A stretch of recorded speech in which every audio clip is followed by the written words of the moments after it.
Welcome to the Barbell Strikes Back. I'm James McDermott, joined by Miguel Porter. Miguel, how are you doing? Feeling great. We're back to some spring weather, even some like spring summerish weather this past week.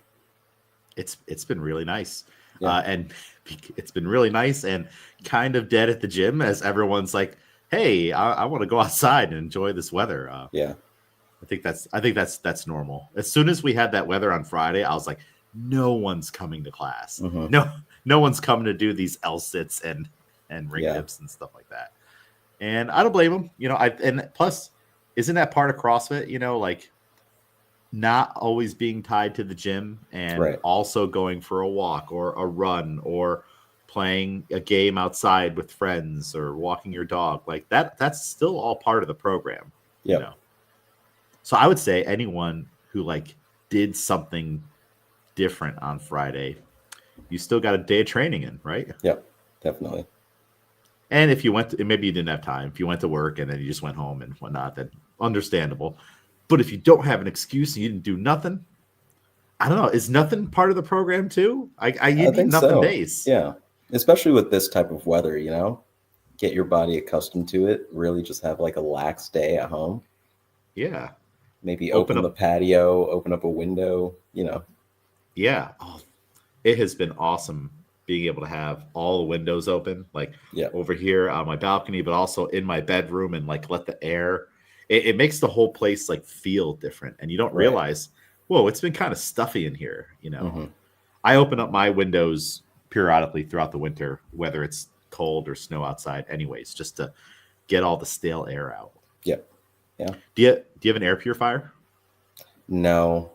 It wasn't ever something that I really had. I mean, back at my parents' house, I lived in a basement, so we had like the humidifier and all that stuff, but nah. Yeah. I got one last summer, and it's been pretty cool and a little eye-opening on like you don't realize when something's happening until you have a way to check it.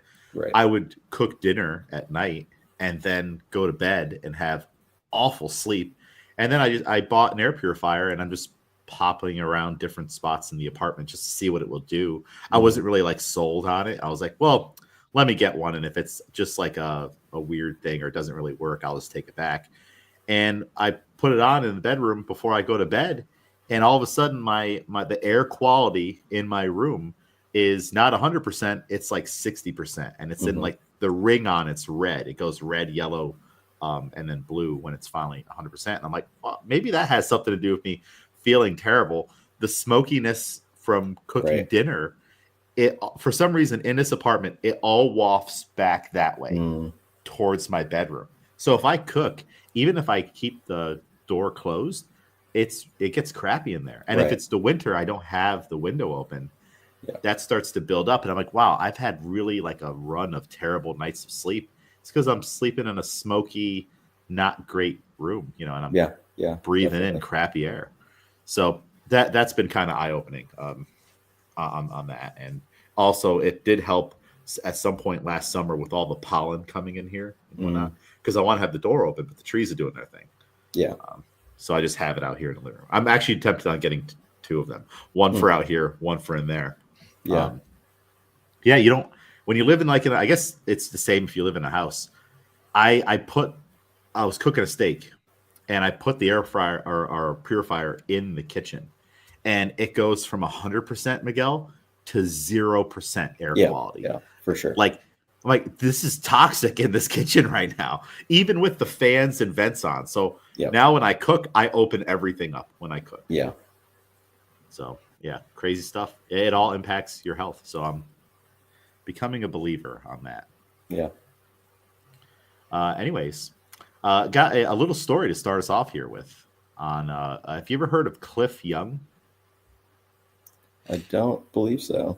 He's an ultra marathon legend. So okay, this is like one of those inspirational stories, like last time with that guy that they pop up on my Instagram feed. I've done like the surface level research on whether this is true or not. So if it's not, cool, we learn a cool story, and maybe we can be inspired by it. But if it is true, which I think it is, then cool, awesome. Cliff, he's an ultra marathon running legend, and back in 1983, he did the Sydney to Melbourne, Australia, ultra marathon, which is 544 miles. And the thing is, he was 61 years old at the time, and he showed up in like overalls and work boots because there's kind of like a very like a romantic part about how like back in the day, if we want to call it the 80s back in the day, which I don't necessarily want to because I was born in the 80s, where people just showed up for stuff, right? Like you have the Miguel Classic and some kid finds out about it in town, is like, oh yeah, let me show up and see if I can lift the rock. And they lift something that no humans ever done before, and they were just like some farm kid, like just out of the blue. People just walk out of the crowd and do stuff. Does that happen anymore? Is it too locked in now? I mean, the latest thing, I think it is probably running is the next thing, perhaps, or like soccer. I feel like those things are still like you can have just people pop up. Yeah. And they're like, oh, like some guy just walks out of the crowd. The team needed another player, and he gets discovered, and he's the greatest of all time. Yeah. And it's because he kicks around cans in his yard or coconuts or whatever, and his feet are hard. I don't know. Like that's how it always happens. It kind of seems like a lot of sports these days, like everything's like so locked in with you have to register. There's a cutoff. There's no walk-ons. Like you can't. I would like to know. I need to ask someone in the weightlifting world. When did it kind of go away on signing up day of the meet? Because that's definitely a thing you can't do now. You can't just show up and sign up the day of the meet. Right. But at some point, I imagine you could. You just here's my membership card. It's active and whatnot. And maybe it wasn't as big of a deal because the meets weren't so full. Right. Now we have a 70-person local meet, and it's going all day, 6 a.m. weigh-ins, if you're here some days or sometimes. And so how do you fit in that extra person and weight classes and all that? But if you have all right, we have 15 guys and 17 show up, and two of them just signing up the day of, let them in, let them lift, I'd like to know when that kind of went away. I did notice that at the swim meets that I've done, it says it right in the thing, no on deck registrations. So they have that. It must have been a thing at some point, but it's definitely before both of our times in the sports. I'll have to find out about that and report back. So it's just a cool thing. It's a shame that we can't do it anymore, or it's not done anymore a little bit, because then you don't get stories like this as often where Cliff Young, he pops up, he joins the race. He's a farmer, and they said he was going to be too old, big thing, all that stuff. And he's like, well, I'm going to run it anyways. And he ends up winning the thing. He finishes it in 5 days, 15 hours, and 4 minutes, 10 hours before the second place professional runner.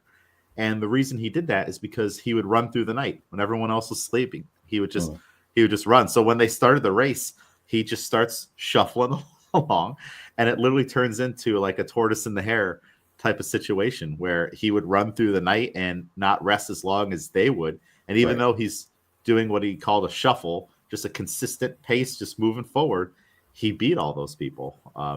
That's so cool. Yeah.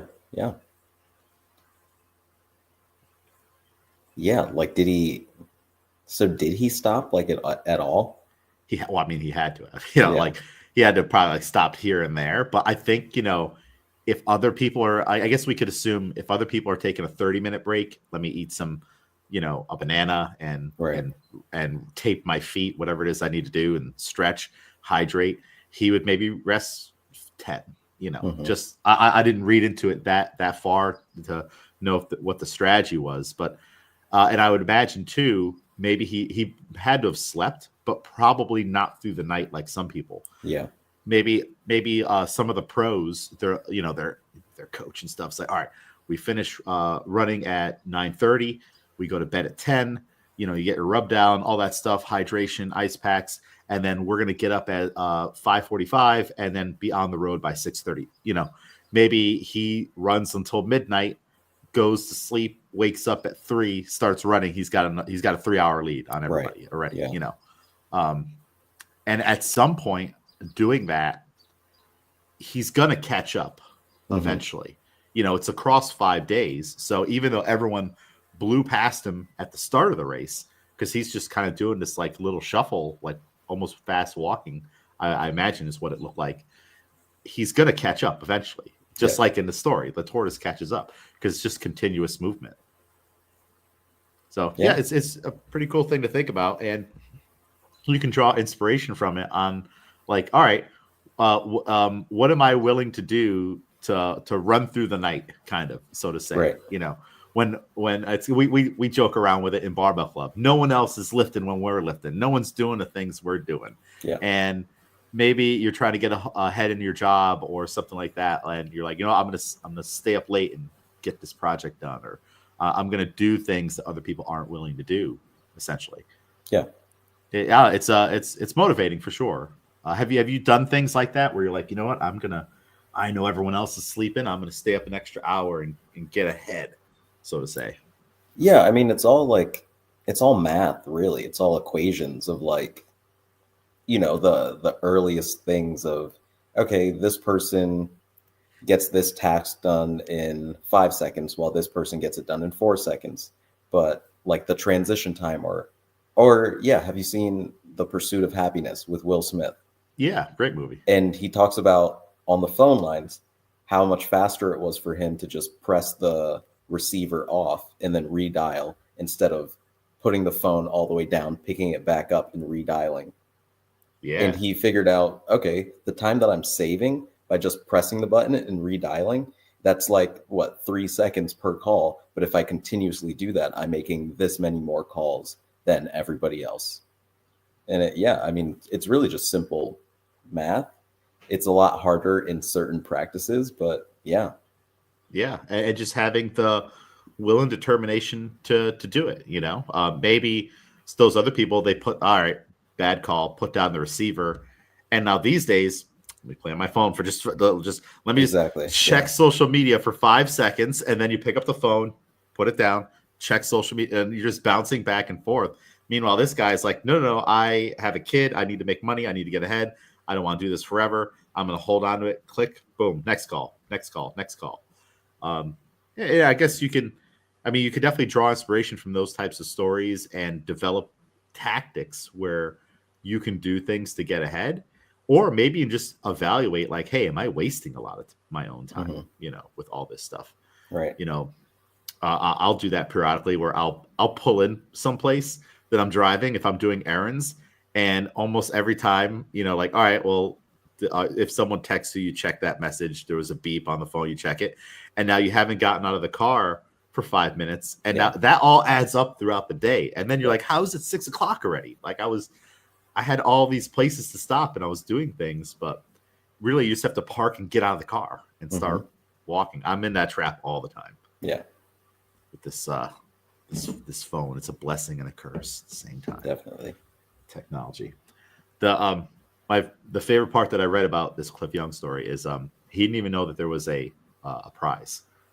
So I guess there was like a big cash prize for winning it, and he had no idea. And he shared the money with other runners or gave it to them. So I like that too. It's like, just, is there a race going on here? What? Oh, we're running to Melbourne. All right, let me try it out. I don't have anything to do for the next 5 days. I got someone watching the farm. I would like to know about that. What's going on with the farm while he's gone? Right.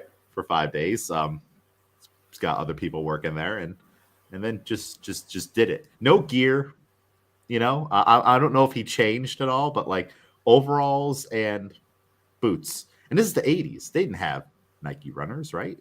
Or specialized food. It's even the thing of like when we talk about weightlifting meets or like marathon runners, and they're like, everyone is so excited by the race or by the event that they like, let me get all this new gear, new pair of shorts, new singlet, new shoes, new socks. And, you know, I mean, people are better now when they know like you have to break those things in before you just use it for the first time. But I mean, for him, it's like, all right, when I do my little shuffles around the farm in the mornings or wherever, this is what I wear. Why would I change it up now? Yeah. Like he's from 4 a.m. we can assume till whenever he stops in the evening, he's walking around his farm in those shoes all day. Yeah. You know, imagine how your feet feel after like a long day of walking around doing stuff. So yeah, it works for him, and there's no specialized gear. And have you ever been to like a sporting event and you see someone who's like not wearing the fancy gear and they almost like stick out because of it, but then they end up being like the best person, and then all of a sudden like the non-fancy gear that they're wearing, you're like, actually not, it looks cool now. Like it's like I've been to some meets where the people lifting the incredible weight were just wearing regular running shoes. You know, there was one meet for the AWF in Las Vegas. They just had like a guy going, he wasn't even wearing a singlet. I don't know who he was. He was just on a team, a big hitter, and he's wearing shorts, a t-shirt, and everything. So he looks out of place. Right. But then he's like crushing it, and you're like, yeah, that's cool. You know, like he doesn't look out of place anymore. Yeah. They have something similar in football. It's defensive back, so like a cornerback or a safety. They always wear gear. Like on their arms, it's either like a sleeve or like something like gloves, something. And there's like this picture of this one player, and he's not wearing anything. Like his arms are fully bare, and it is the most like, it's almost unsettling when people see it, because they're like, you're not supposed to be able to do that. And they're like, I wouldn't want that guy to guard me, because clearly he's that good that he's like, I don't need any of the flashy stuff. Like, I'll just go out there. And they're like, yeah, that should be an illegal play immediately. Like when you see that, you're like, something's up. This guy knows something. He doesn't need anything else. Well, and that's like psychologically, like you said, like if you're on the other side looking back at that, you're like, wait, what? Am I okay? Yeah, am I in trouble? right. Or if you're at the starting line, you know, and you're looking around, you're like, is this guy wearing overalls and boots? What don't I know? And then all of a sudden, next thing you find out, oh, he finished 10 hours ago. This is pretty amazing. Minimalism in sport is pretty cool. I don't know. I don't know if it's going away. It's just there's so much being marketed to people now, and the new brands come out. There's like everybody has a grip company, you know, everybody has a belt company. Like there's all that stuff, and people, because of social media, you're on your phone, you just buy things all the time, you know. I don't know. I haven't bought equipment like that outside of like swimming trunks in a really long time. Were you ever caught up in that? I'm like, oh, all right, I got these grips, but then there's those grips, leather grips. All right, I should have leather grips. And like, but really like the answer is like, you should just have better pull-ups, you know, and you're buying all these things. I think I was lucky enough to be like really a kid still when I started CrossFit. Cause I mean, all the gear that I have, even the jump rope that I have, that's like the second jump rope I've ever bought. The first one was like a cheap Amazon one, and then I got a Rogue one, but it's like still like the lower end Rogue one. But I'm like, that's fine. Grips, I think I bought one time and I didn't love them, so I just never used grips again. So yeah, I think I was lucky enough that when I started, I was still like barely working, like I was in college. So I was paying like my tuition, my gym membership, and that was really like all I could afford. So it was like I couldn't get gear. So it was like, yeah, no, I can't keep on buying things. Yeah, that magic time of being a poor college student. Right. Know, yeah. It kind of saves you a little bit. Definitely. I remember I've definitely gotten into the trap of like, oh, well, if I buy this, that will enhance my performance. And like you get caught up on the articles and the advertisement stuff.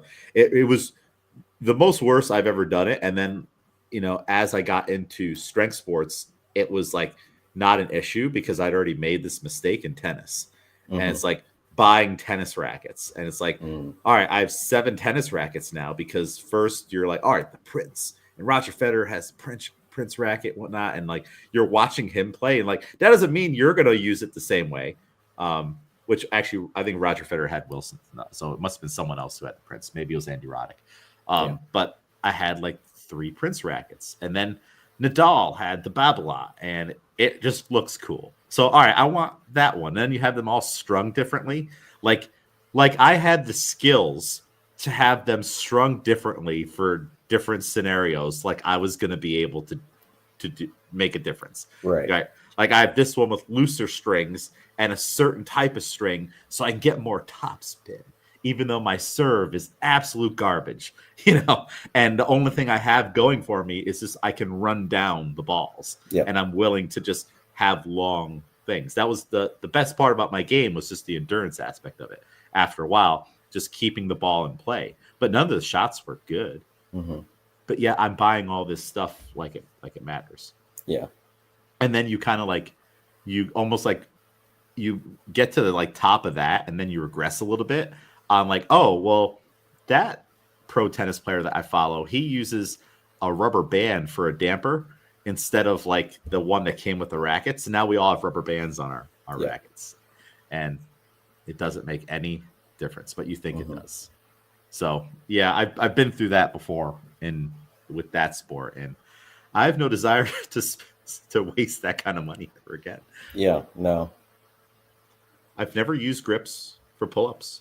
I don't even think to try it. I've never put on someone's grips and said, let me try it. And I used to have butterfly pull-ups and kipping pull-ups. I just never needed them. I never had an issue of ripping my hands, but I also would shave them down or not use too much chalk. So I don't know. I don't understand the grip world.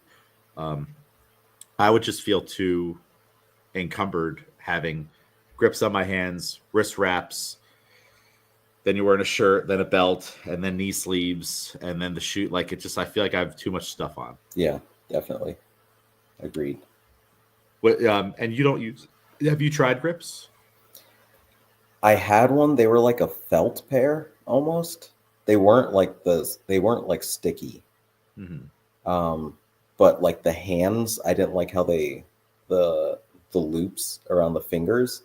So I would just keep it open, but then I would have to jump above the bar and kind of hook over. Oh, okay. So it changed the way I was jumping onto the bar, and it didn't. I don't think I gained too much from it. But it's the same thing. I watch the professionals do it too, and a lot of them don't use the finger loops. So that you can see the way that they jump, they have to make sure that the grips also get over the bar, and then their hands are just resting. But then they have a barbell movement, and you'll see them kind of flip the grip around so that it's not in the way and all that. And yeah. I mean, it definitely does work, which is why they banned some of them in competition, because they're that's too sticky. But you have to also learn how to use those grips, because it changes the way that you'll have how much energy you have to put into each kip. So either way, you'll have to learn them. And no doubt at a certain level, you do need that. And if you're training a certain amount of times a day, wear it. But I remember when they first started becoming a thing, it's does everybody need them in here? And right. It's maybe we just hold on to the pull-up bar. You're just there was a time where people would do 40 rounds of Cindy with no grips. Mm-hmm. So what's changed? Is everybody softer now? Is everyone, you can't do it unless you have that, which that's a problem. And it's a little bit antithetical to just the longevity side of CrossFit. For the sports side, it makes sense. Okay, well, you're going to wear them, it'll help you there. But for just the general training, I don't know if it makes sense. This really help you. But then you can go down a whole rabbit hole of well, none of the equipment's good. And then we have the whole belt thing, which, okay, well, is a grip the same as wearing a belt? All right, you're going to go you got 300 plus pounds on your back. For the average gym goer, that's a lot of weight. Wear a belt just for a little bit of support. But of course, don't train on it all the time and walk around with it on. And it never leaves your body. And you have to use it for every little thing, or use it for metcons with sub-maximal weights. Is wearing a belt the same as wearing grips? I mean, I would switch the comparison and even going is wearing grips the same as kipping pull-ups in general? Mm-hmm. like the reason that we kip, right, is to be more efficient with higher volume of reps. Yeah, more And work done in shorter time. Right, and our grip's kind of the same idea, where it's like you're doing more, so here's something to give you that few extra. Yeah. Well, I think like with the kipping pull-ups, of course we want to do strict more than we kip. Right. And we want to kip more than we butterfly, and use things in certain situations. It's probably the same, I guess, with this equipment. It probably shouldn't be in every instance type of thing. You should do some of your pull-up workouts without them. You know, if it's all right, like grips on Cindy, that kind of seems a little too much, right? Like unless you're like, hey, I'm going to get 40 rounds, like that's, or I'm maybe if you know you're like a 20 plus round person, wear them. But like, is it even worth it? It's 5 pull-ups, right? Right. It's very much like is this a sport only thing? Because it makes sense. Like I'm a person who I'm either definitely going to the CrossFit Games or that's the goal and I'm close. And I know that in competition, I will need to be able to do this many and I will be using grips. So should I be using grips all the time? Yeah. But if you're an average gym goer, should you be using grips? Because what are you trying to gain there? Yeah, I think no, that makes sense. It's like maybe for the average gym goer, it's workout dependent and situation dependent. Like, okay, we're gonna try to PR Fran today, and like we've done so many other things. Let's try out the grips and see if that gives us like the edge. We're competing against Fran, or we're maybe grips is a testing thing, and leading up to the open, you pepper them in so you're prepared to use them because we're going to use them during the open. Let's use every advantage possible. But the vast majority of the rest of your year, unless you're that person who's like on the verge of like, you are like almost semifinals and stuff like that, and you're going to need to use these things and you do competitions, then okay. But if not, train without them. Train the old way. I don't think there's any, and take care of your hands. Yep. You know, I don't think there's anything wrong with that. I think it's if you're not doing CrossFit competitions throughout the year, you're not worried about qualifying for anything. You're an open athlete, and then the rest of the time you're just working on fitness and coming in for the fun and all that stuff. I don't think you need grips. Right. Yeah. So, yeah. And I think Josh has played around with this a little bit on not using them all the time. And he's also peppered in too, not using his lifters all the time. Although on Friday, he was the only person at the 515 class, and he's like, I'd like to do Fight Gone Bad because that was on Thursday and I couldn't come in. And I was the one that encouraged, are you going to use the lifters? Because we're trying to go for something here. You know, his old PR was 290. So let's use every advantage we can. Do you feel like they're going to help you on the wall balls, the rower, and the barbell movements? Like there's a good argument for putting on the lifters in that workout. And he PR'd. He got 303 reps RX. So, and I'm not saying that's because of the lifters, but I'm just saying that's like a nice situational thing where it's like, okay, we weren't even going to, this wasn't even on the agenda today. We're doing something different. You are going into this not with the mindset of I'm just working out today, with, hey, I'm trying to PR and do everything I can to get these extra reps. Yeah. But if it's another workout that, all right, hey, let's do these with just your regular shoes on, you know, and he does that a lot. So I think as a coach, you kind of have to encourage those different perspectives at different times. And the better you know your athlete, the easier that'll be, right? Yeah. Yeah. And then for beginners, it's like, don't get caught up in the shopping cart, you know, because that's when you start to buy a lot of things and you're like, then you make buying mistakes too, because everyone like you go into any class, or you go into the barbell club, you're going to get a lot of different opinions on tape, shoes, belts, all those things. But like, okay, half the room is telling you to buy Nikes and you have wide feet, or half the room is like, oh, tier. And you buy those and they're too wide and you need narrower shoes, or, you know, heel heights. Like no one ever thinks about the heel heights. Like, do you need a higher grade than a lower grade?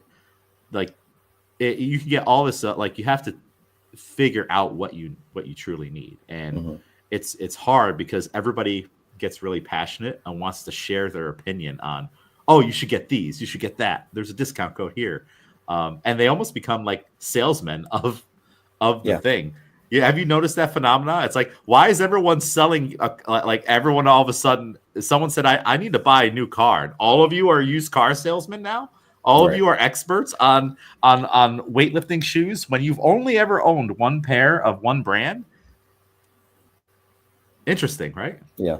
What are your thoughts on that? I'm like, I'll test something out, and I got the shoes that I got when I was still in school.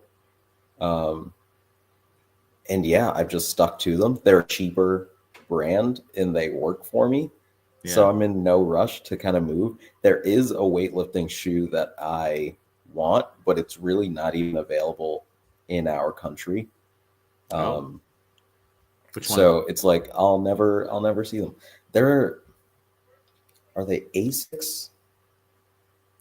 And a lot of there's no way Korean to get them, like... lifters use them. It's either one of those things where it's like they're only manufactured there, or like they stopped making them. So it's like you can really only get them secondhand from like out of the country. And it might cost you $1 million on right. eBay, and it's like something. I can't test them out. But like based on how they look and the people that lift in them, I can tell that like my technique is also sort of similar. So I might benefit from that similar shoe. Is it a high heel or because you have it's a lower pretty heel. Low heel? Yeah. Okay, yeah, that's good. It's, so there's a perfect example. Like, I don't know if I've ever seen you lift. Actually, no, never. You did try Adidas at one point. Shy's Adidas, right? The red ones, right? Yeah. The current ones that I have are still Adidas, but they are more of like a powerlifting shoe. Yeah, they're ASICs are the ones. But yeah, even when you search, it's like, yeah, they're like in Japan, they're in Korea, and that's really it. Yeah, I've seen some people in the States with them, but again, I think they're like they bought them secondhand. Yeah. Hey, you never know. Maybe a website like Hook Grip or something. There are like some websites out there that do sell international stuff, although they tend to, I think, stick more towards China and the European type shoes. And they'll have like one-offs here or there, but it's like a size 13, and you're like, okay, well, yeah, that doesn't help me. Yeah, it's definitely interesting, and when you're a beginner, it's like your whole focus should just be on just the activity. Like you definitely don't need all the gear, all that stuff. So I'm in the mindset of just, I don't even know if you need weightlifting shoes right now, like just have shoes because they're $300. Like they're also really expensive. And they should last a while. And you don't want to get into that situation where you have new gear all the time too. And you see the stories about people like, oh yeah, I've had only one pair of weightlifting shoes since 1970, that's it. They just have the same. You go to some of those masters meets, Kim Sievers used to joke about all the time. They have the same knee wraps, the Ace bandages. So like they won't even buy new Ace bandages. Yeah. They're all just brown and falling apart. They've been wrapped 1 million times. The guy's in his 70s and he bought them when he was 15.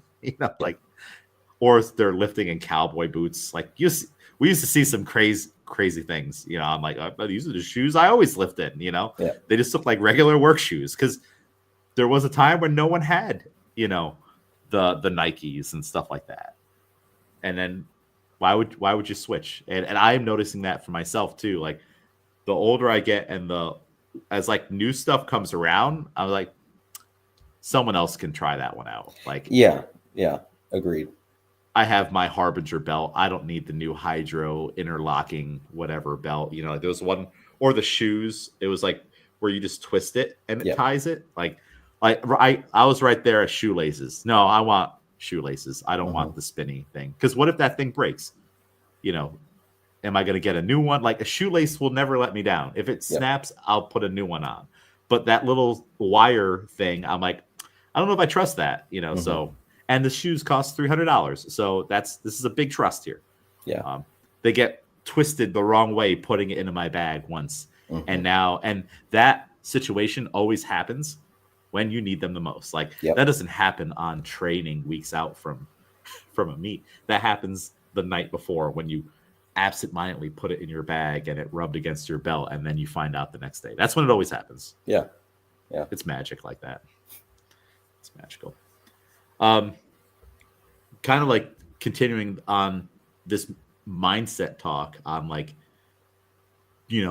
going the extra mile, so to say, when others aren't, but also using sports to help you in life. I had another thing. And so I get all these like inspirational stories popping up on my Instagram feed that I don't search for, but it's got to be because of other things that I'm doing, or it's listening.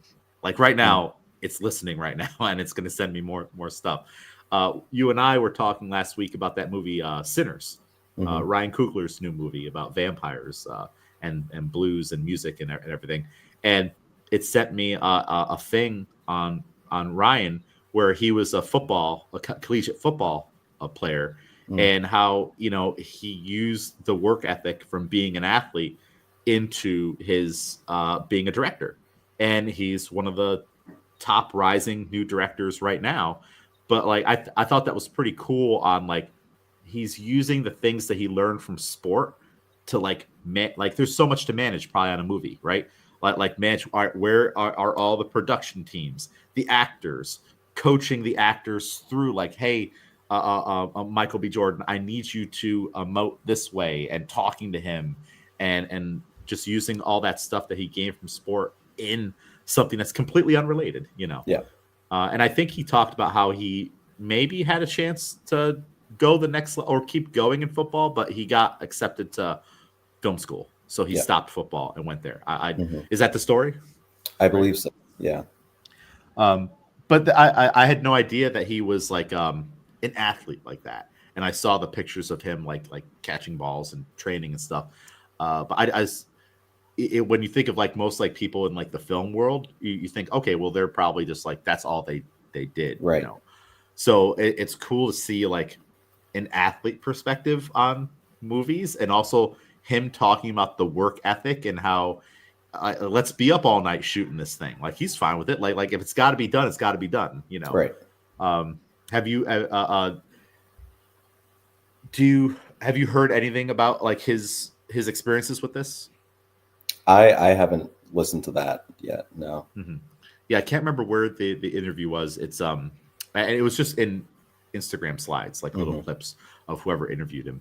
But I think it shows in his movies, and I think sports. It's like we talk about in the gym, in the CrossFit space, especially the things that we're doing in the gym are hard, and in our sports are hard, and they just make the rest of life easier, or at least it should be. Yeah. Or when you whether it's you encounter adversity, or even you're just a better performer in other things that you're doing. Like I'm going to be the best at sending emails today or making those calls or whatever it is. Sports just helps, right? Yeah.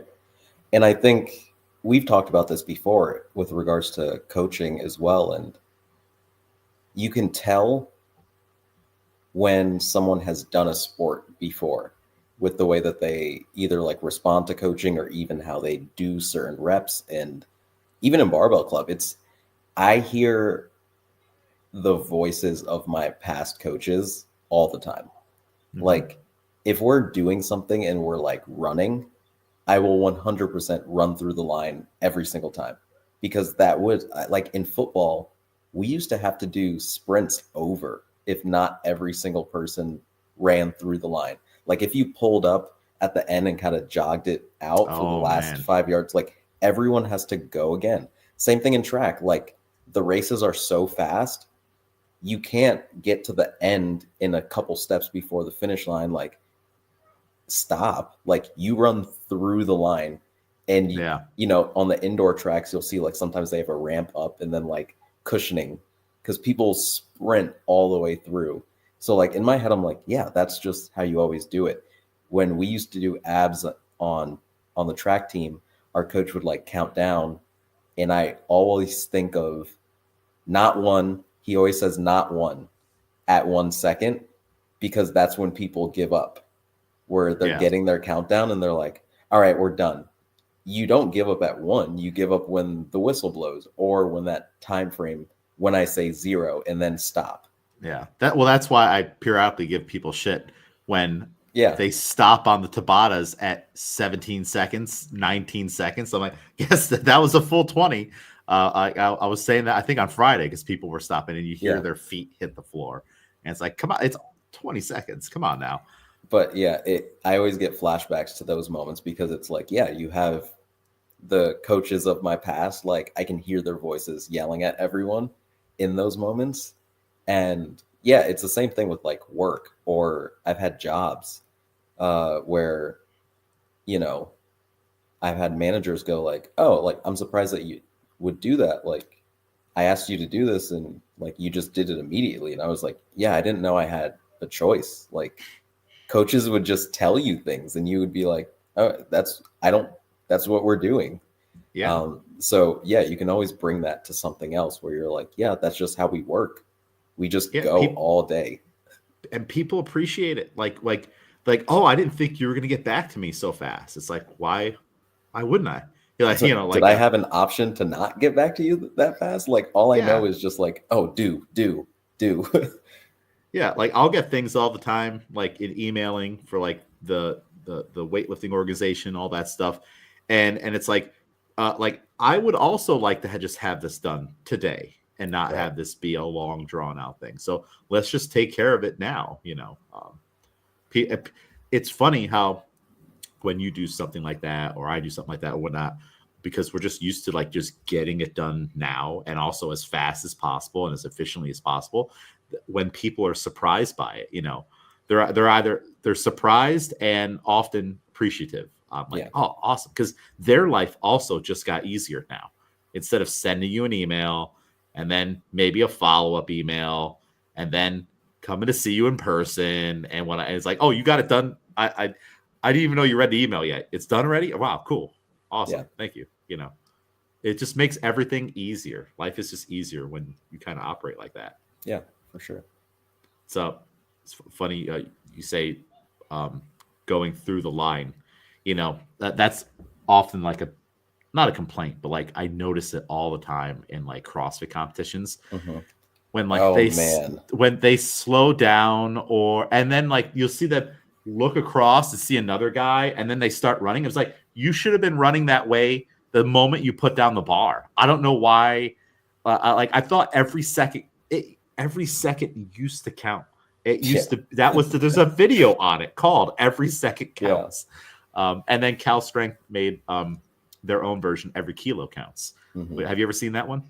I think so. Yeah. Yeah, I should find that and post that in the ACBC group. But it always kind of irks me a little bit when they just they're waving already and they go through. You can tell. Some people are just like, that's just what I do. Like, it's very different of like, oh, I crushed this workout. I know that I'm 2 minutes ahead of everyone and I'm going to bask in it. That's fine. That's fine-ish. You can do it after. But there have been times there was a few. Well, you know who you run it through? Matt Frazier. Yeah, and it's like you can look around after, or like you probably are exhausted, but there were like a few semifinals where it was the final heat. So the person thought like, I've won this heat. It's the final heat. I'll just walk through the line. And then you go and you're like, oh, the heat before, someone actually beat you and you would have beat them by 4 seconds, let's say, if you ran through the line. But since you crushed everyone in your heat, you thought that you just had the overall victory. That hurts. Yeah. That's but it's something. It's like, I feel like that's only a lesson you need to learn once.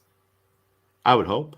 Like, if you see that happen, you gotta be like, oh, I'm never letting that happen to me again. Yeah. The sting of it would be, and you see it in like track and field. Oh, the track and field videos are are the most awful ones where someone thought they won or they start celebrating and then they see there was, I think it was race walking or something. Some lady was going and she started celebrating and then you could see the person passing on her right and you see her reaction like, oh no, Yep. and then they lose. I actually saw one yesterday it was a marathon of some sort. Might have been Australia. I'm getting a lot of videos from Australia. But I think I know which one you're talking about. The lady, I didn't finish the video because I was like, this is going to make me sick to my stomach. I finished it. It was so stressful because she thought she went through the finish line on a marathon. And she must have been 100 meters, 150, 200 meters away from the actual finish line. But she starts walking and waving to the crowd. She's like shaking hands with people. Yes, yeah. Ugh. And the official comes over and he's like pointing, but he doesn't have time to like spell it out to her, or maybe they don't even speak the same language. I don't know. Yeah. And she starts walking, and then the next lady runs up behind her and is like, so good on her competitor for being like, hey, you're not done yet. And she ended up passing that lady and winning anyways. But like, I haven't been. I don't normally get stressed out by social media videos or anything like that. But that one, I just had like you said, like in my stomach, I'm like, oh, they're gonna start passing her, and she's gonna get like fourth or third or something. Yeah. It was crazy. I don't know how that happened. It's funny. We both knew exactly the video. Yeah, talking about. You gotta run through the line for sure. We've had really good things happening in training for Barbell Club recently. We're only in week 2, and we're killing it. We're surviving it. It's killing us a little bit. Yeah, but you know what? It's like Haley said on Friday. The beginning of the year was just like this. When we're on doubles from the knees and doubles from the hips and all that stuff, it was just like this, and then it got better. We only have a couple more weeks left before we test, deload, and then we're on to singles for literally the rest of the year. Even the next cycle after this one is all singles. That doesn't mean I won't throw in doubles and stuff in the warm-ups, but like I'm talking working sets and like later heavier warm-ups and things like that. But I did like Alex's comment on unsolicited comment where he's like, you know what? I was feeling my bracing my abs and engaging my core throughout the day today. And I can like feel them because we've been doing so much ab work almost all year. But now we've really been like focusing on it at the beginning of classes on a more structured way. I thought that was a great comment. And then other people were chiming in like, yeah, I've been doing that too. It's like, yeah, if we get anything out of this, if it at least dawns in your mind or becomes impossible to do things without engaging your core, success. Yeah. If it does anything. Have you experienced similar things? You're like, oh, I went to pick something up and I braced a little bit on my sides or something. Yeah, it's all the positions are natural positions, and it only makes life easier. It's almost like it was a phenomenon of people like learning to lift with their legs, like once you start to do something the correct way and you go, oh no, I felt how that was easier. Why would you do it any other way? Yeah. So having everything braced when you're moving, when you're bending over, when you're stretching, when you're turning, it just makes everything feel a lot more natural. And I think people feeling their midsection, it's a hard thing.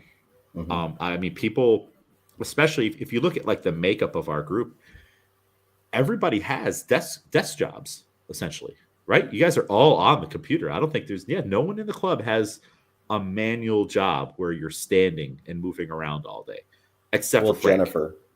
Oh, and Jennifer. Yep, that's right. Yeah. Outside of school, she might have to sit a lot for school and stuff. But so Frank and Jennifer are very, very active and mobile and on their feet. Jennifer has to like move bodies, pick people. Frank has to fight people on a regular basis in court. So like your abs are probably a little engaged on that, like, or you brace before you spray the mace or whatever it is that has to happen. So it's like I think it's good for the rest of us who are like sitting and you're like hunched over, and that affects your breathing, it affects your posture and all that stuff. And of course, we're in a posture important sport activity. Not, I mean, they all are, but like ours is kind of really important. Yeah. Like set it up and then go and then catch it a good way. So if it leads to Alex learning his brace better now, like we trickle it into training during the day, he's pouring coffee, nice and active, but he's doing the lifts and he's active, and he's catching the bar and he's active, because we're just so used to using this now. And we put all of our focus, like you said, on pushing with the legs, move your feet, punch your hands, tighten your shoulders. But I like with Chris, I've been telling Chris, I need you to brace hard on the clean jerks 4 times. When you set up on the bar, when you catch it on the clean, when you are in between the clean and the jerk, when you're standing there, brace again, and then when you land in the split, brace. So he's got 4 times. I'm like, you need to we're talking about it now, and hopefully eventually it'll become natural. You just are always braced when you do that, because if you have 200 pounds in your hands, why would you be loose through there? But some people don't know how to do that, or they might brace. Like there's a difference between if you watch my shoulders to right now squeeze my abs, or to set everything on top of a pillar of my core right now. Like here, I'd rest the barbell there, but then down here, this is just locked in. And then we go down and up, and there's no movement in there. If you think about the CrossFit class, do you see that on or are we even talking about that? Of course, we talk about posture, things like that, but we're just trying to get people to stand up the right way, right? Yeah. So I'm thinking this will be, well, we already know it's going to be a good thing, but I'm glad it's starting to things are happening. People are figuring things out, and it may not even be in the gym first. Yeah. And with Alex, have you noticed that we've changed his pull a little bit? Yes, I've been watching certain positions. I'm trying to figure out what exactly from each position. But it's hard on some of these positions. On that, exactly. On just the pull and putting it down and then bringing it back up, and what your body just naturally does. Yeah, especially the mid thigh. I'm trying to get him to be maybe more of a squatty start position, in a sense that push your knees out more, and then when you stand up, don't push them back as far as possible. We've talked about this, I think, a little bit, that this change was coming on the clean. The knees are almost completely locked out, and the bar it loops back, and then he waits too long to start to initiate the third pull and pull under, and then ends up hopping forward and having to catch 300 plus pounds on a broad jump forward. And what I want him to do is to set up, get the knees out, stand straight up, like almost leave the knee, the knees will straighten, but let them push them out more instead of back. Just stand straight up and then go way earlier, finish. And I'm curating a couple of videos of other big guys to send him to kind of model this off of.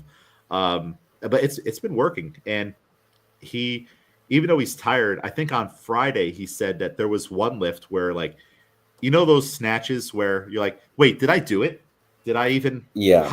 How did we both get here? That felt effortless, and I'm like, that is the dragon we are trying to chase right now, because I don't know if you've noticed, some of the ones that he connects with looks like nothing, which the weight we're using, it is nothing in comparison to what he should be doing based on all of his strength numbers.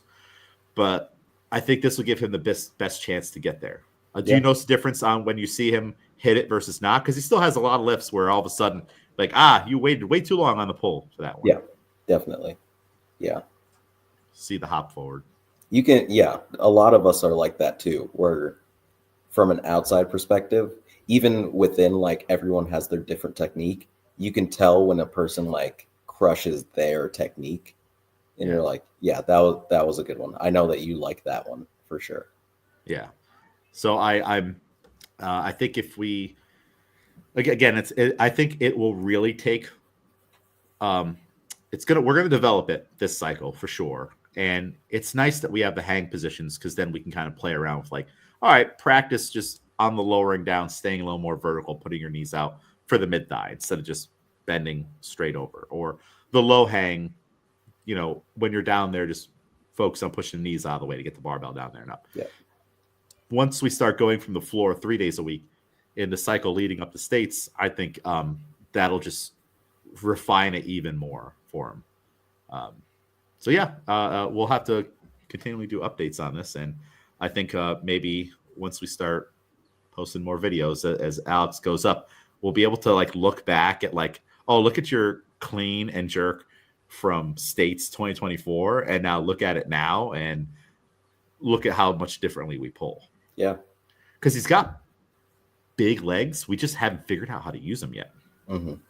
That's always the challenge when you get an already strong athlete. Oh, I have a cannon and a canoe. Like, we can fire a powerful shot, but like, can we control it, and can we refine it and build up our base boat that will make our shot even better? Frank was the same way. He, of course, by the numbers, he was capable of snatching, huge weights, but he had to figure out that movement. But it's hard to do when you're already strong. Yeah. Like 60 kilos, what wasn't a challenge for Frank, but it's like the timing, the flexibility, the placement, all these things, shutting off your brain and mentally just kind of going underneath it. Like, he could muscle snatch it. No problem. Super strong. But you have to figure out the technique parts of it. Luckily, Alex is very receptive to technique stuff. So yeah, we'll keep that going. Another nice thing from training this week. Yeah, it was such a great week. Tough week, but great week. Shop on Mondays, like, can I go up on the squats up to one? I think it's 140, 145. It's like, yeah. Like, I think I had him at 130, 135 when we went up like another 5 or 10 kilos from that. I have no idea what his 3 rep max is. I got to find that out because Wodify has given me issues with that. But I don't know. That's just I'm always that's a nice surprise where it's like, I want to do more. Remember, the door is always open to doing more within reason. So I thought that was a cool thing. And then, of course, Jennifer's front squat PR, accidental front squat PR on Wednesday, where I did not think we were that close to a 3 rep max. I think the old 3 rep max was 90 and 91 was a 2 rep max. And we did it for 3, which was a PR for our first working set on Wednesday. And then we tried it again. It didn't go. So we bumped it down to finish things out. But all of Jennifer's numbers are very clustered together there. Yeah. So we got there quicker than I thought. But that's a nice surprise. And it's kind of like, I'd have to get Jennifer's perspective on this. She knew that we were like something was off. That like, oh, like this for me is on the heavier side, and I think had already looked at the numbers. But I think it's just kind of like we're not officially like, it's not like out there, hey, today we're maxing out, so that like is on you. And she's mixing it in with Haley, and it's like it's set one. You just got to go and got that extra rep. I don't know if the situation changes anything, or if we were just due for that PR, because she failed it in February. Right. And I think it was a harder day for everyone as well. So I think that also, like, you look, because it would be one thing if you look around and you're like, everyone else is breezing through this, but this feels like really heavy. But if you see everyone else is also fighting, you're like, then this must be right. Yeah. Yep. So we got a surprise PR. So a lot of nice highlights on the week. Any highlights for yourself from training now that we're 2 weeks in? I don't know. I think it's just going back to volume. And now, I mean, we were using really theoretical kind of numbers on like squatting and stuff for a bit because, I hadn't PR'd like back squat in years. Yeah. Or even like really felt healthy enough to like do like a high volume of heavy squats. So I think it's coming back to that. I still feel healthy. I think it's right now kind of just getting beat up with the volume. Yeah. But yeah, no, it's heavier than it used to be and that I've worked with for a while. So yeah, it's interesting just to see what I'm able to get through. Yeah. And do you notice that we're kind of, we're at the beginning of a training cycle, high volume, um, lowish intensity, but do you notice that you have to do things differently in your recovery game or whatnot? Like when we're about to start a new training cycle, the volume is going to be high. It's going to be multiple sets on the back squat, which it's funny, Monday's back squat is so different than Friday's back squat, even though Friday is way heavier, Yep. 10 kilos about heavier, but just doing the same weight over and over, it hits so Yeah. differently, that's why it's almost easier quotations to just max it out all the time, and Yeah. you don't have to I have to do that again and again, and I'm getting tired. Do you change anything, or is it always just this kind of same routine? No, I think at least for this year so far, it's been like keep doing what you're doing because that has helped. I know that, I mean, there are like weeks, like I've said before, where I've fallen off a bit and just gotta refocus. But I think the way that I've been eating, the way that I've been trying to get to sleep, things like that overall, I think I've been pretty conscious of, and I think it's been helping. I think I feel the difference. Yeah. So you just got to keep it going, and hopefully, I guess, is there a threat to the current routine you have once we get into like an off season? On like, all right, I'm gonna now we're done. States is over with. Now I'm gonna kind of really be laxed and have to restart again in January 2026, or are you gonna try to keep everything locked in so that you have an even better start? Like, how far ahead are you thinking? Yeah, I think it's the same thing that I've been doing, even if we go back like a while ago when I talked about kind of like quarterly goals, where it's like I'll add something in. If it works for me, it stays just naturally. Mm-hmm. If it doesn't, then maybe we move on to something else. But yeah, I think the only thing I would maybe change for an off season is just going back to maybe hitting the weight room some more to like really work on strength. Because that's just like a different focus for the off season. Yeah. But I think overall, like the time that I've been spending on each element of like recovery and the way that I'm eating and all that will pretty much stay the same. That's good. That way it's just how you are, and if you need a little more flexibility at certain times, you can adjust it instead of just throwing it out and restarting. Right. Because Yeah. that's the hard part, just restarting from anew all the time. Yeah. Yeah. I haven't even really figured out what the flavor of the next off season will be. I thought about it. I started planning it, but I've already planned out up through states and a little bit after that. Like when we have like that 2 weeks after is always like all right, everyone needs a break and to not see each other and to rest and take care of life and do other things. But yeah, I haven't really thought about what we're gonna do. Like there's we typically do like all right, powerlifting, body, like we do another strength sport, so to say. We'll never just do CrossFit. That would be so weird. Yeah. So even though we dabble in it with Metcons here and there, but yeah, so I haven't really figured out what the flavor would be. I don't know. We'll have to talk about this another time. I would like to run that breathing squat type experiment where it's like even if it's one day, like 20 reps with the breaths in between each rep on the back squat and like going heavy on that. I am still interested in that. And I think if everybody can kind of like get over the fact that it's 20 and like we find good starting weights, who knows? That could be like there's like a definitely a stimulus we've not tapped into when it comes to squats. And who knows, maybe we'll be there by that point because we'll literally have squatted all year consistently by that point, because it's not going to stop as we lead up to states where it'll just all be singles. So maybe that'll be a nice change of pace and just almost make like the squat like a bigger, like beef it up even more in the off season. I don't know. Yeah. What are your anything you would hope to see? Any thoughts, ideas? I don't know. I feel like it'll come to us as time goes on. Like we'll see what we need or see what we're wanting. We've got a ways away. Oh yeah. And yeah, we'll see how the summer kind of hits us, and things always pop up, different trends of training, and we'll see something for sure.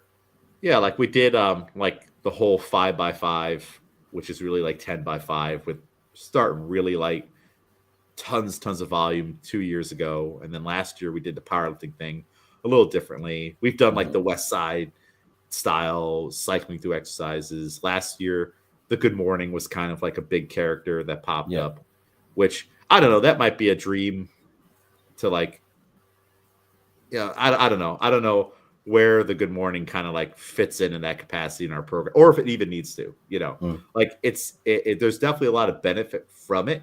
But just even from the way everyone was reacting to it and the fact that it also is kind of a little bit boring, it's just like, it wasn't winning the popularity contest, it wasn't winning any points. And I can't really draw out, like, did we get any benefit from it, because we didn't do it. We didn't do it long enough, and we didn't do it with weights that on paper we should be able to, but we weren't able to. Yeah. Yeah. And plus it's a movement that I guess would it be accurate? It's a movement that scares everybody. Yeah, I would say that. Yeah, I think that's the thing about the weight where we couldn't really go heavy, because I think everyone kind of had a point of like, okay, that's about where I'm comfortable. Yeah. I don't think I want to play with anything past that. And even like position wise, it's a newer thing that we were dealing with. So everyone was also like, is this it? Like, am I at the right point? I don't want to go too far and have things start moving around, and And then we got all the different torso lengths, everyone's flexibility things. People like, I'm feeling it in my back, which that's like another thing on like, if you feel things in your back, exercises work your back. Like, but I think popular culture has us thinking that if you feel anything in your back, abort. This is danger. But that's just not true. Like, there's even like exercises that you do with a rounded back, and they're because there's not many exercises that train your spinal erectors through flexion and extension. Yeah. And no one does that because they're afraid to bend at the spine to do it. So everyone only ever gets isometric training for their static position training for their core. And even with that, that's only like, all right, by doing pulls and deadlifts, it's just locked in. On the back squat, you're spinal loaded and they're working in a support way, but they don't ever get worked the way you train your biceps, flexion, extension. Maybe that's something to kind of add in a little more, even with just a body weight capacity on getting everyone to like train.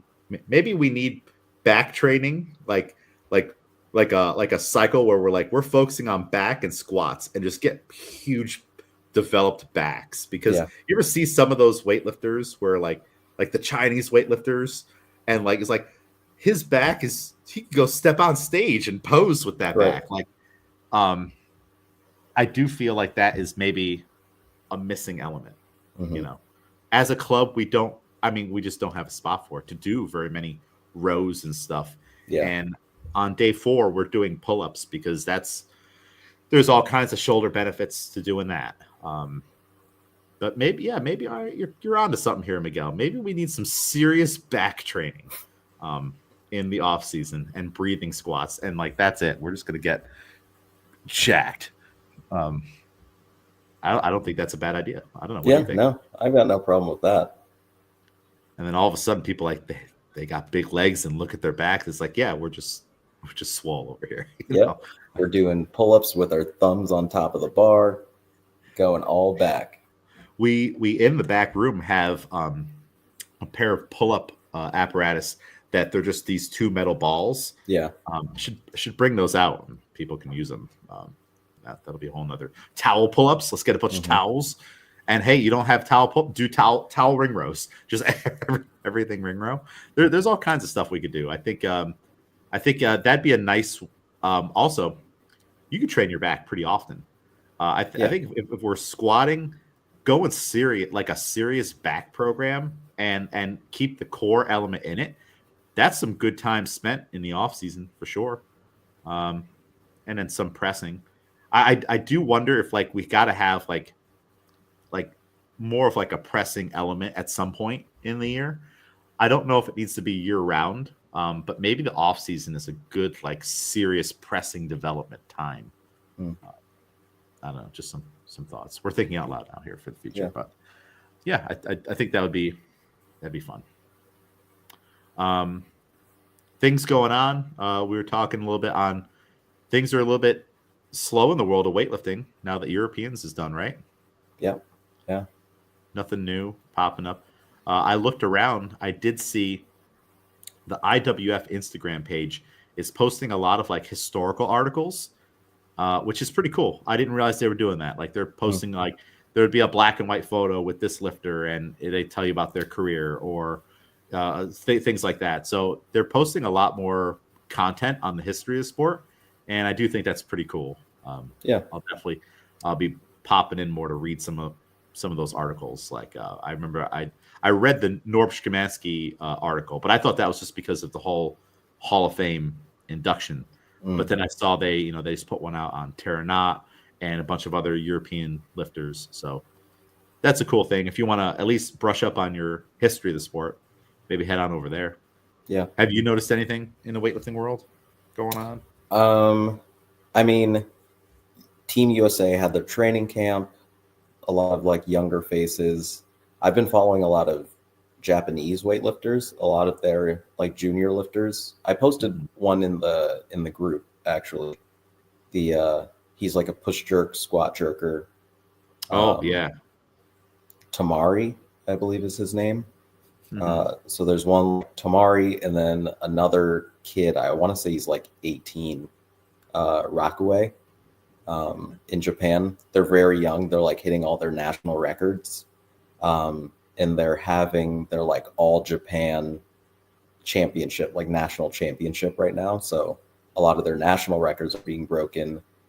But something that's also interesting is a lot of weight classes that people are in and what they're actually weighing in as. Because people are already trying to qualify nationally for the new weight classes. Yep. So people are in, let's say, the 61 category, but they're all weighing in at 59 something or flat at 60 for when it switches over. And so people are kind of weighing in under their max of these weight classes and still trying to hit PRs and, trying to get ahead of the qualifying for these international competitions once the weight classes change. That makes perfect sense. Test it out now, because I feel like if you wait until like the fall or even like later on in the summer, I would feel a little behind, on like trying to make sure I'm at that weight class, and then how far off of my best am I when I'm down a little bit, or do I need to go up? Like I'm sure there's lots of conversations with coaches right now. Should I go 60 or should I go 65? And then maybe, if I go 65 and I'm normally a 61 guy, now should we try to put on some weight? Should I be near the top end and put on a little bit more muscle and get a little stronger? That's something you're kind of doing, you've been doing. And I mean, there's also, I think part of the switch in the weight classes was in the hopes of having more of them in the Olympics. But I don't think it's looking that way from the latest reports that I've seen. Man. So now with these changes, people are going, okay, maybe I was heading down or maybe I was heading up. Which class is going to be the Olympic class if it's not going to be all of these? Because then that might switch some things where you're like, I was heading up from for the men, like I was an 89, maybe I was going to that 98 class or something. Should I now go down because that 98 class isn't going to be in the Olympics? Or, so there's a lot that could be shaking up once these things become official and once we figure out fully like what classes are getting into the Olympics as well. Yeah, that kind of stinks. I didn't know that. I thought that maybe there'd be more of a chance to. It's like it stinks when you have to cut out a class because you're like, man, but that was going to be an exciting class. Like if you were able to keep it that way. And now they always like they're never going to not like do take, let's say 98 and then what's the higher end one now? I'm not even fully sure. Actually, I got it right here. Hold on. Because I have it in my PowerPoint. We got the general membership meeting for the New York WSO tonight, and I actually have this. Yeah, I have this in my PowerPoint because we're talking about records. It looks like 110. So they're never gonna like be like, all right, 98 is contested, and then 110 plus, and then no 110. Like it always seems like those last two are always like they're always a get right. Is that how? Typically. So then like you might, like you're saying, like lose the 98 and then go down to 89, but then or 88, but then below that 79. Like those are gaps. Like how do you figure that out? Those are big gaps up and down. Yeah. So yeah, that's the latest that I've seen on that, where they're like, it was good intentioned and the hope was you can get all of these now, but if that's not the case, now what do these athletes do? Yeah. And I mean, at the local level, I think it'll make life a little easier because like people aren't going to be like, well, I'm not going to be in the non-Olympic class because you're not going, So like less medals, less classes to try to structure things like that. But at watching at the top end, that's tricky. But hey, I guess if anyone's going to have the problem, let the professionals have the problem.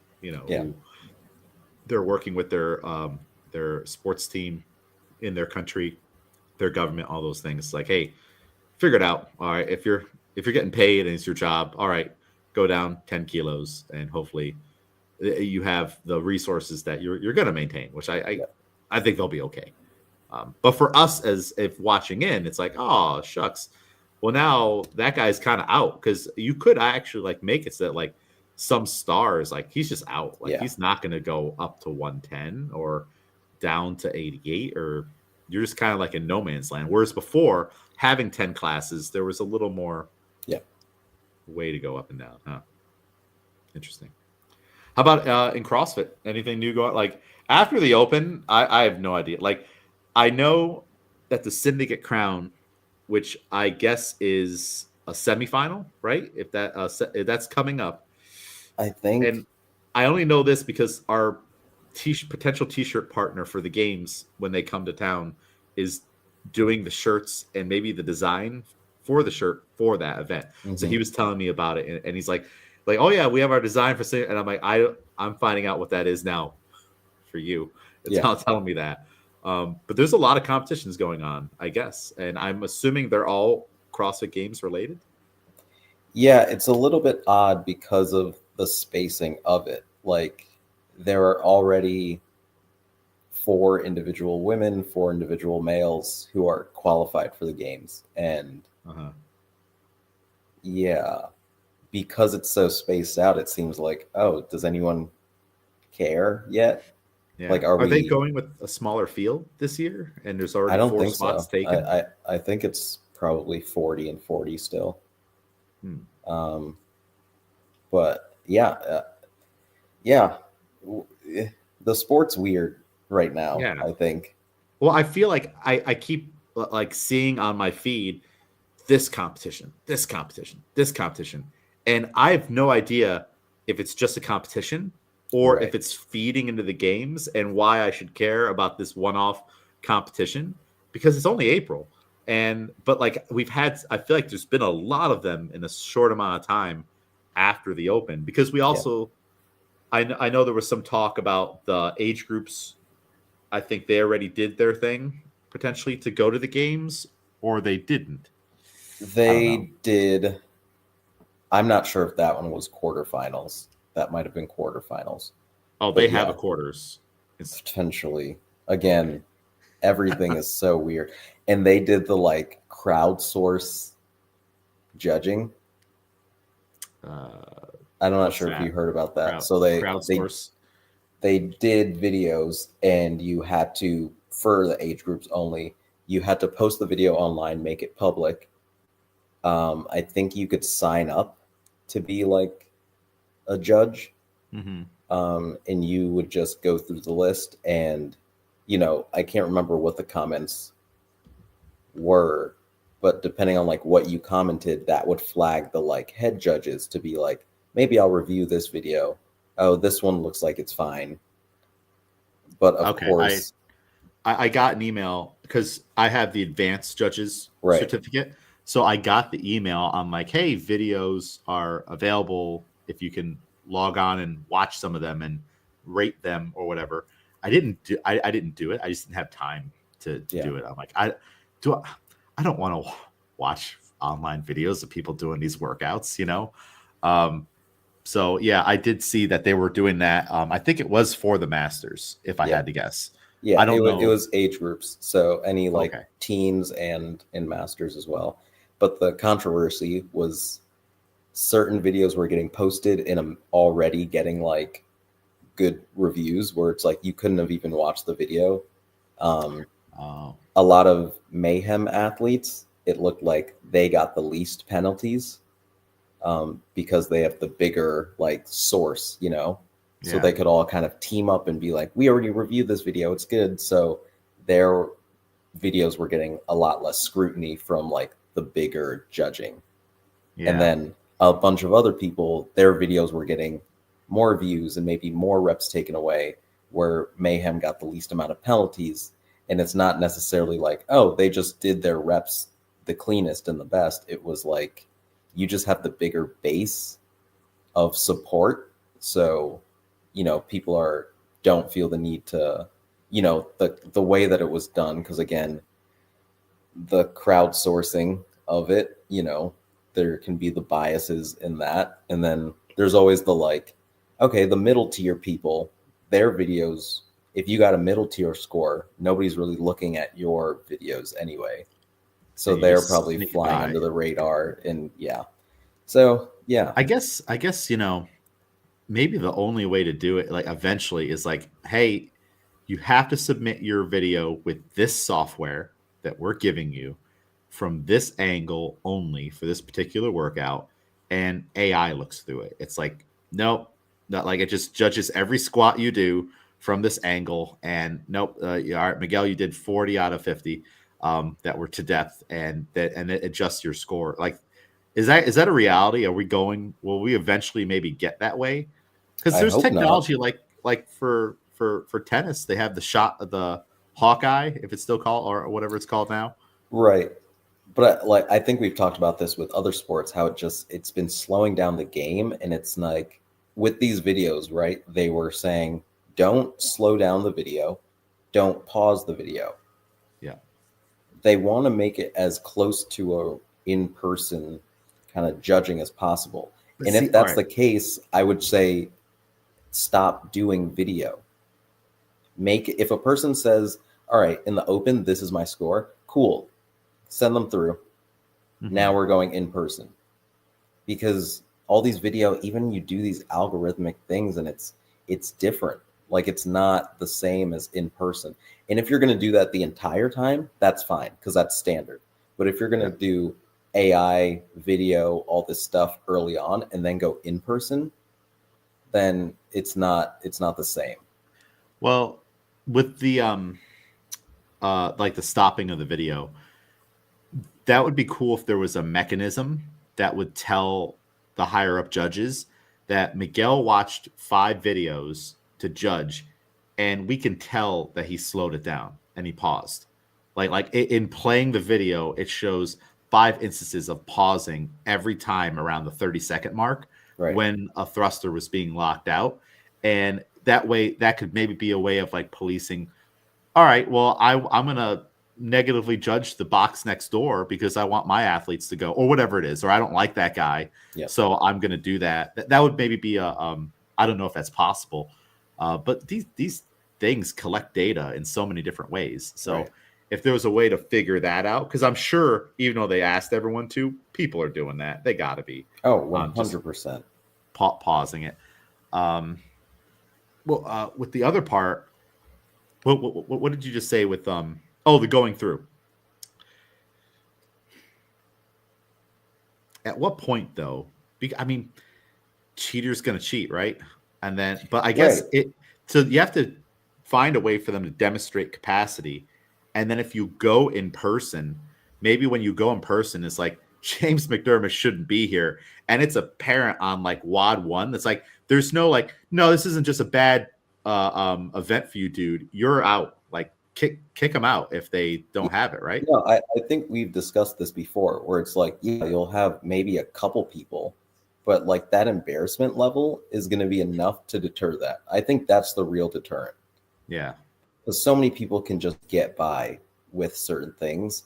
And, depending on the level of getting by, if a person can do it, they can do it. But you bring them in person, in front of a judge, in front of a live audience, and you'll see. Embarrass the shit out of them. Yeah. That's really the only way you can go. Yeah. I don't think there's anything wrong with the tough love, because it's going to affect the people that deserve it and need it, and probably that's how they are in their gym or how they do everything. Or if they even go to a gym, I feel like maybe a lot of the cheaters are like more underground and like they're in their garage or something. And then they want to, they're happy that they see themselves as 151 on the open leaderboard, even though they didn't do what they needed to. And no one's maybe going to check that one. I have seen it's like everywhere. Barbell spin, I think morning chalk up. There is a guy that everyone thinks cheated recently in the open. He was like top 5 and people are like, he has no videos, which I don't know. Like, how can I be like 200th and I have my videos, but someone be top 5 in the open and not have any videos? And how can you still be validated if it's you don't have a video? Again, it's just our sport is not, it's not clean enough. Like, there are different rules, which is why it's like, okay, if I am one of these top, I assume that I'm going to be a top person, so I have to do a video. Yeah. But somebody could just be thinking that they're doing whatever, and then that could be their real score, but they don't have a video. Or the other way of like, oh, how do I assume that I'm going to be top 5 in the open? That's the excuse I would use for not submitting videos. But like, I didn't know I was going to be top 5. Yeah. But it's like, there is no rule that says you have to. Like, you may have to submit a video if you want earnings for like winning an open workout. That might be a requirement, but otherwise it's all valid. Yeah. I didn't know that wasn't a rule. I thought it was a rule that it, like, if you're like number 1, Tia's number 1 on the leaderboard, she has videos. Or maybe for her, they're just assuming, she did them, I don't know. But there's no way to police that unless you make everyone who does the open submit videos. Could you have a rule that says top 100? But then again, like you just said, how do you know you're going to be top 100? It's your first open. You've been training for what an annoying problem. Is there anything wrong? Is there anything wrong with just going back to no? Because they still had regionals, right? And regionals is where you filtered out all those people.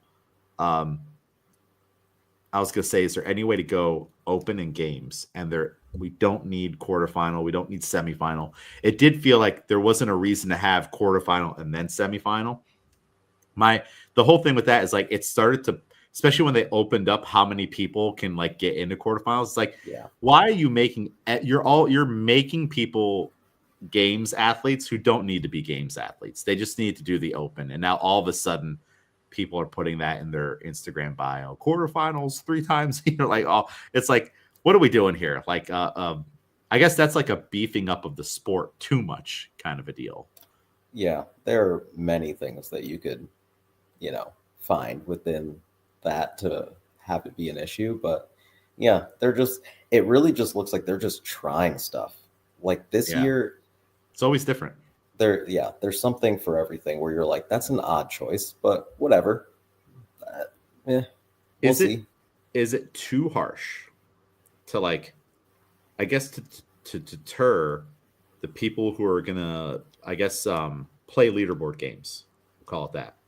Um, that if we find out, you'll get sanctioned. So like kind of like how you get sanctioned for taking drugs or cheating in another way. Hey, if you clearly don't have capacity, this committee, the rules committee, will review it, vote on it, and be like, hey, that's bullshit. You're bullshit, and you don't get to be in the open next year. You don't get to participate for 2 years, whatever. Can you Yeah. have performance sanctions? Does any sport have that? Is that or Mm, it's I all always drug related, right? It's tough because it's like then we get into like not morality, but it's like our sport is racing. People are Yeah, It's not necessarily I don't have the capacity most of the time that people are complaining about. Like those are the things that we rarely see where it's like that's just a fake score. Whatever. Cut that yeah, one out. It's like, all right, now this person wasn't opening up all the way at the top of their squats. But why is that? Is it because they're a bad person? Is it because they think that they won't make it to the next stage if they do? Or is it just because this is the sport that we created, telling people to go as fast as possible, and this is going to be that result? yeah, People are trying to find that line and be as close to that line as possible. It's the same thing with the grips, where it's like, this gives me this much of an edge. So this is what I'm going to use instead of like, I can't do this, which is why I'm cheating this way. It's more just like, I'm trying to race as fast as possible. And if some of the reps are bad, hopefully they don't notice it. But I'm not trying to do bad reps. It's just yeah. I'm trying to go as fast as possible. I think you're right. I think it's a little bit of the environment that's been created, and I wonder too if, I mean, some of these people may not have a coach, but at some point, people stop telling you stuff too, Yeah. or they're afraid to, or they don't want to, or you react negatively to it, where they're like, "You got to squat lower, man. Why won't you squat lower?" And you just Or you won't do the do it. comparison game where you look at another athlete and you're like, but they've been getting by with those same type of squats.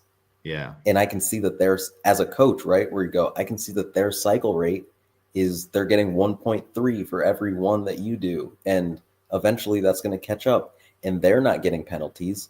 So if I see you yeah. start to squat like them, do I just allow it because we can get that edge back?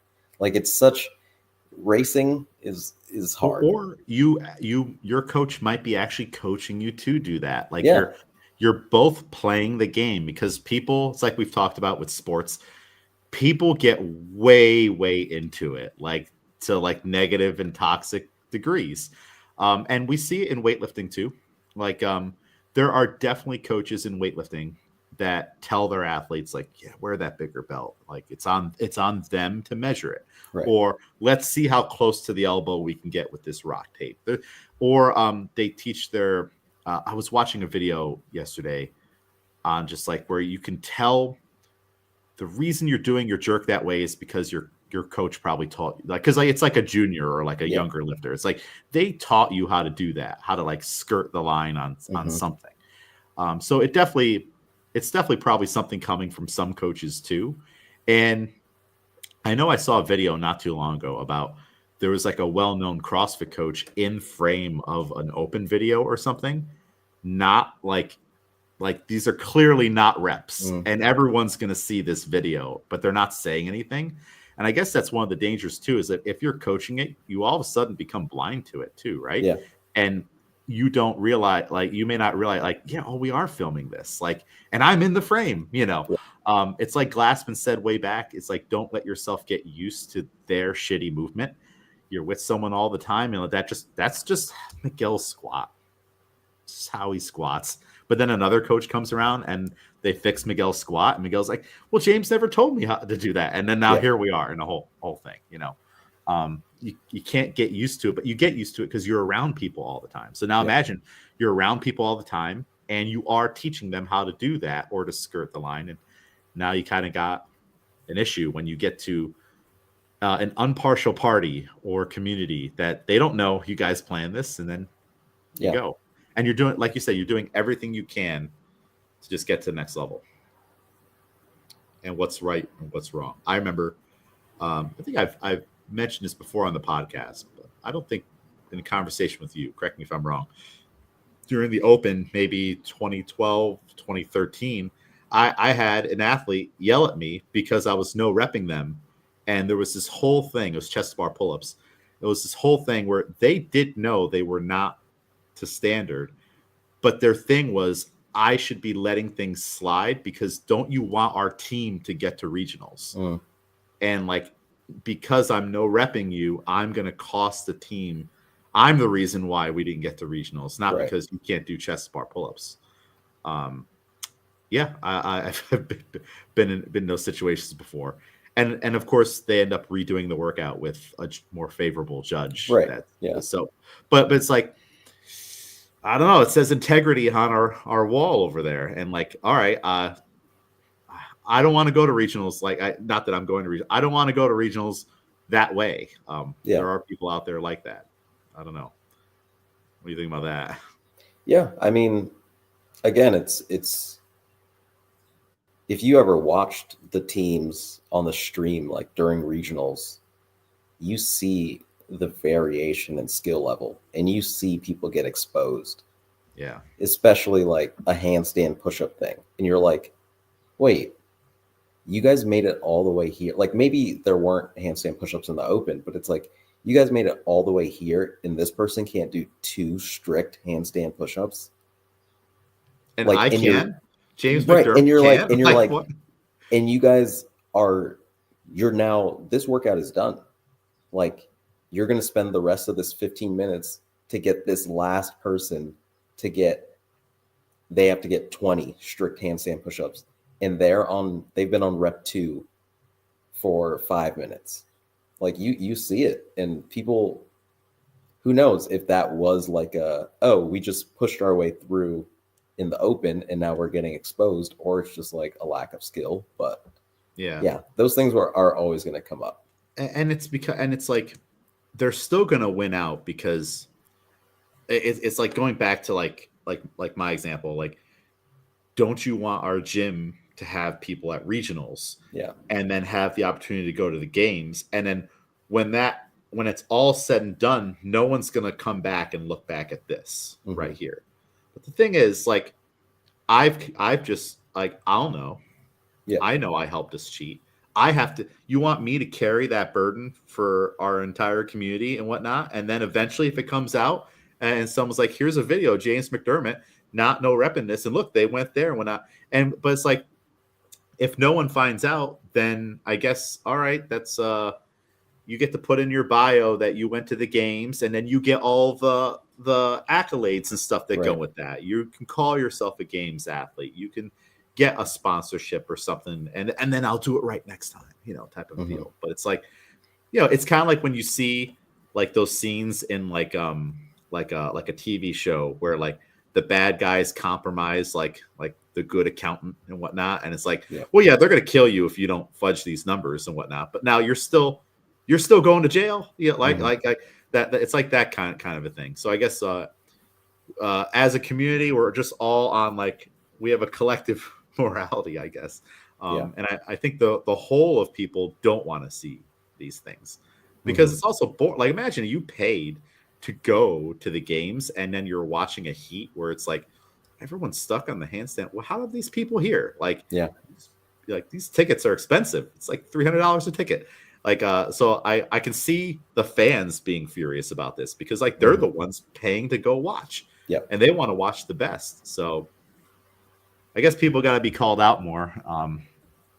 But I think, I don't know how you fix it with like the whole video thing and the structure. It's what the sport is. It's fitness racing. People are going as fast as they can. So these things are going to come up. Yeah. And I guess we do have a mix of, like, look at like weight. No, it doesn't work either. Yeah. I was gonna say like weightlifting. We don't have an online component. So, but then you go to a local meet. Who's in the chair? Like, who weighed you in?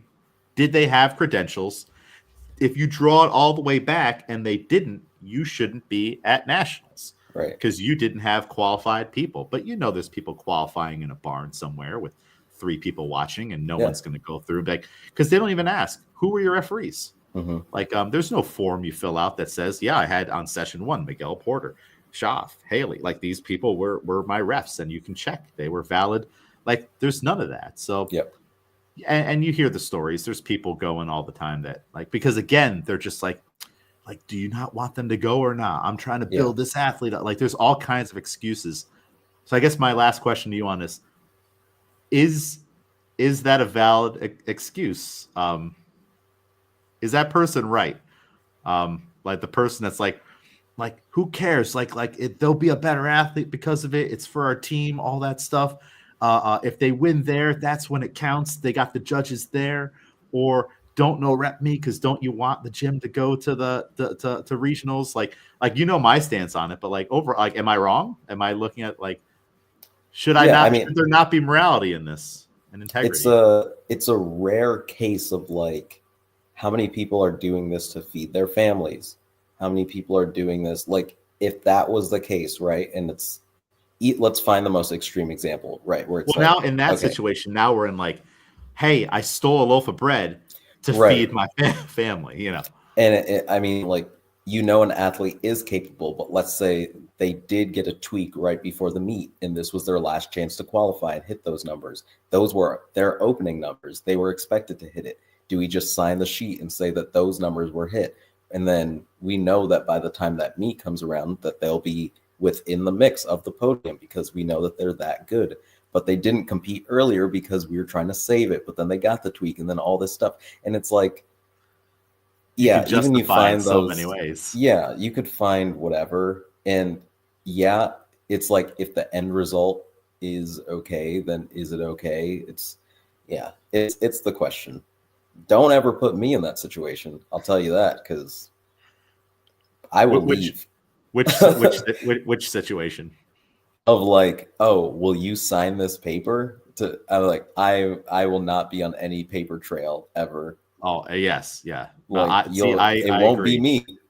I don't know if I'll be a whistleblower per se, but I'm telling you, don't do it in front of me. That's all I'd say. I better not see it. I'll tell you that. Yeah, I agree. I don't want any of that on me. I don't like that you're asking me.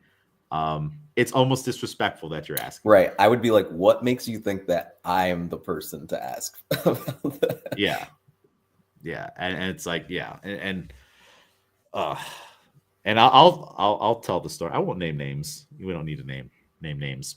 They're still around, but it's just and then it makes you wonder now that we've parted ways, that's what you thought back then. Are you still doing that now? Right. Did you do that for years after? Probably. I don't know. Cheaters suck. Yeah. It sucks. It's just people not wanting to accept maybe the reality and what the results should be. Mm-hmm. And it's you're changing this for your own benefit too. Especially if you're coaching, I'm sure there's many coaches out there that have this credential, this thing, that thing, this accolade. And it's you didn't deserve that, but it grows your business, and then you hear the sad story of the guy down the other side of the city who they're closing up shop. They did everything the right way. And it's less, that's everything in life. That's business. That's the part of competition, and out the most purest form of competition is out in nature, right? It's eat or get eat. And there's no fair. There's no fair. That lion caught that gazelle and he cheated. Nope. It's just you got eaten. So it's on a primal level, are we overthinking this too? I don't know.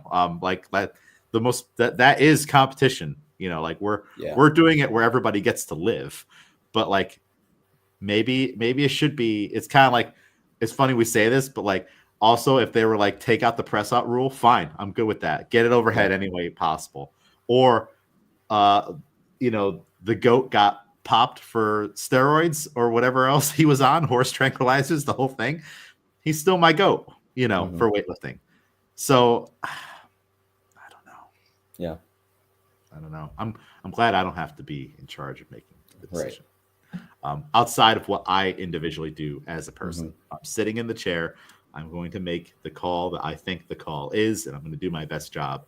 But I'm not going to be like, well, all right, I like that person, so good lift. I can at least say I've never done that. Like, or like, if one of you guys comes out, like, well, that's Miguel, of course, white lift. Like it's like, no, he pressed it out, red lift. Yeah. You better lock it out, or you better learn from that. So it's like, for me, it's almost easier knowing you to be like to be more on the rules. Yeah. Well, we'll see. We'll see where everything goes. CrossFit Games will be here soon enough. The year is flying by, and we'll see what happens with it. Yeah. Any closing thoughts on all the things we've talked about today? No, not really. Yeah, nothing's really popping in the mind right now. I guess for me, just on like that, like, don't tell me what to do. Telling me not to no rep your chest to bar pull-ups is only just going to make me look harder at your chest to bar pull-ups and be like, yeah, he ain't getting it. No rep. Let me pepper one out there, see how he reacts again to this one. So don't tell me what to do. Cool. Well, Miguel, where can people follow you? At Couldn't Be Miguel on Instagram. Cool. Me, James A. McDermott, Albany CrossFit Barbell Club, Barbell Strikes Back. Miguel, thank you for your time. Good talk.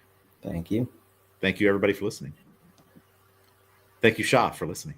Shah.